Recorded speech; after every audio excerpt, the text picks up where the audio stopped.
Bapak Ibu saudara-saudariku yang terkasih dalam Kristus Yesus, kita bertemu lagi dalam sapaan Tuhan hari ini, Sabtu tanggal 19 Desember tahun 2020. Namun sebelumnya mari kita bersatu di dalam doa. Damai sejahtera Allah yang melampaui segala akal, itulah yang memelihara hati dan pikiranmu di dalam Kristus Yesus Tuhan kita. Amin. Saudaraku yang terkasih dalam Kristus Yesus, sapaan Tuhan buat kita di pagi hari ini terangkat dari kitab Evangelium Lukas pasal yang kedua ayat 46 sampai ayat yang ke-47. Demikian firman-Nya. Sesudah 3 hari mereka menemukan dia dalam bait Allah. Ia sedang duduk di tengah-tengah alim ulama sambil mendengarkan mereka dan mengajukan pertanyaan-pertanyaan kepada mereka. Dan semua orang yang mendengar dia sangat heran akan kecerdasannya dan segala jawab yang diberikannya. Sampai jatuh firman Tuhan. Saudara yang terkasih dalam Kristus Yesus, saya mengangkat tema dari kebenaran firman ini, yaitu Yesus bertanya. Saudara yang terkasih dalam Kristus Yesus, kita pasti sering mendengar suatu falsafah, malu bertanya sesat di jalan. Artinya apa? Janganlah kita mau malu-malu menanyakan sesuatu kepada orang yang bijaksana ataupun kepada setiap orang. Jika segan bertanya, berarti kita akan rugi sendiri, karena masalah yang kita hadapi tidak akan pernah kita temukan jalan keluarnya. Jadi dengan bertanyalah saudara-saudara, seseorang mendapatkan pemahaman dan wawasan. Bertanya adalah unsur utama dalam belajar. Kecerdasan terasa oleh kegiatan bertanya yang didorong oleh keinginan tahuan yang sehat. Tak jarang kita direpotkan saudara-saudara oleh anak-anak yang sehat dan cerdas, yang suka bertanya, apa itu? Mengapa, di mana, bagaimana, dan kapan? Sering menjengkelkan saudara-saudara. Sama seperti Yesus dalam pertumbuhannya sebagai manusia di masa remaja. Di benak Yesus begitu banyak pertanyaan, saudara-saudara. Banyak hal membuatnya terpesona sekaligus membangkitkan beribu tanda tanya. Sebagaimana dalam sapaan kita saat ini, menceritakan tentang peristiwa tertinggalnya Yesus di bait Allah setelah usai perayaan Paskah. Saat itu usia Yesus 12 tahun, masih remaja dan belia. Saudara-saudara yang terkasih dalam Kristus Yesus, apa yang dilakukan Yesus saat dia tertinggal?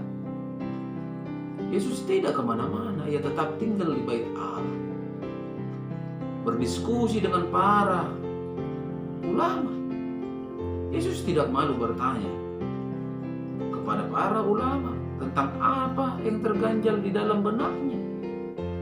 Semua orang yang berada di situ terheran-heran pada pemahaman Yesus akan kitab suci.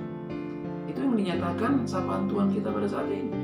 Perlu kita ketahui saudara-saudara, sapaan ini menyampaikan pesan kepada kita bahwa cara Yesus belajar dan bertumbuh adalah dengan aktif mengajukan pertanyaan-pertanyaan.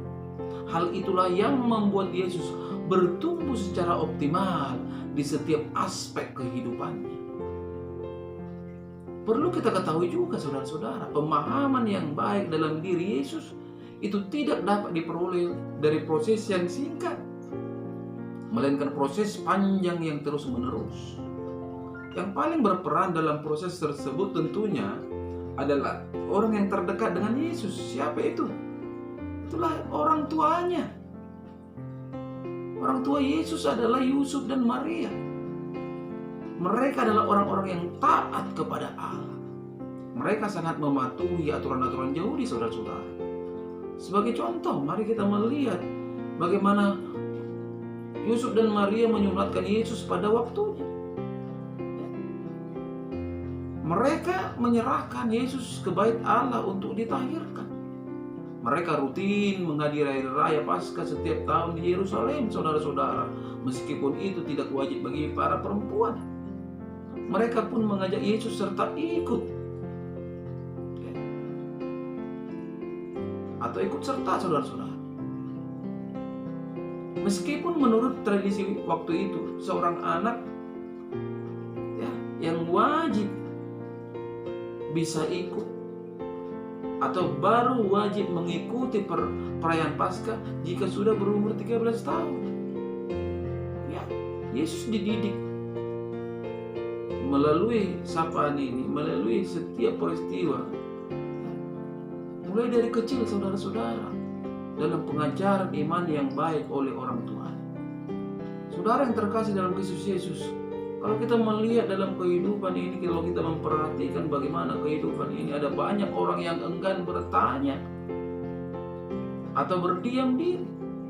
Saya tidak tahu apakah itu dipengaruhi oleh satu falsafah yang berkata atau berbunyi diam itu adalah emas.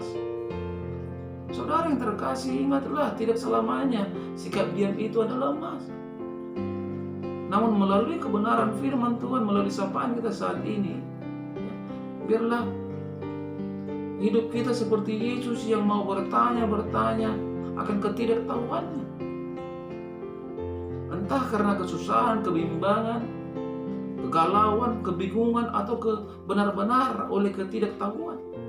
Tak perlu kita takut atau malu untuk bertanya. Tuhan tak marah kepada kita. Tuhan tak marah karena kita bertanya. Beriman tak mengharuskan kita berhenti bertanya. Malahan saudara-saudara yang terkasih dalam Kristus Yesus, dengan bertanya kita terus belajar. Dan barang siapa terus belajar, dia sedang bertumbuh saudara-saudara untuk mampu mempermuliakan Tuhan dengan benar. Karena dengan belajar merupakan satu proses bagaimana kita bisa dengan benar memuji dan mempermuliakan nama Tuhan. Amin. Kita bersatu dalam doa. Terima kasih Bapa di surga untuk kebenaran dari firman-Mu yang telah berkumandang melalui media YouTube ini di pagi hari ini, yang mengajak kami Tuhan untuk bertanya di dalam kehidupan ini. Tidak malu bertanya, karena dengan bertanya akan mendapatkan suatu pemahaman dan wawasan di dalam kehidupan setiap orang. Bapa, mari Engkau menerangkan kebenaran firman-Mu ini dalam setiap hidup para pendengar dimanapun berada, sehingga mereka menjadi pribadi-pribadi yang luar biasa, mampu selalu mempermuliakan nama Tuhan. Pada kesempatan ini juga Tuhan, mari ketika pendengar sakit, Engkau berikan kesembuhan, ketika mereka lemah Engkau berikan kekuatan, ketika mereka menghadapi persoalan Engkau berikan jalan keluar, karena memang tidak mustahil bagi Engkau Tuhan. Pada kesempatan ini juga hamba berdoa untuk setiap jemaat yang telah Engkau percayakan kepada pelayanan hamba-Mu ini. Tidak henti-hentinya hamba berdoa untuk rumah tangga mereka, agar Tuhan memberkati, agar Tuhan memberkati setiap usaha dan pekerjaan mereka. Bapa di surga, hamba juga berdoa untuk setiap saudara-saudariku yang jauh dan dekat dengan hamba-Mu ini. Berkati Tuhan mereka, sembuhkan sakit penyakit mereka, sebagaimana itu Ella dan itu Roma, itu Elga. Tuhan balut bungkus mereka dengan kuasa-Mu sehingga mereka mendapatkan kuasa kesembuhan. Bapa di surga, hamba juga berdoa untuk istriku dan anak-anakku yang ada di Bapa. Hanya kepadamu hamba berserah. Biarlah Tuhan lingkupan sayap-Mu yang penuh kuasa dan damai selalu menyertai mereka. Inilah doa hamba-Mu Tuhan di pagi hari ini, yang hamba percayakan di dalam nama Kristus Yesus bersama kami yang hidup. Amin. Salam buat kita semua, salam sehat.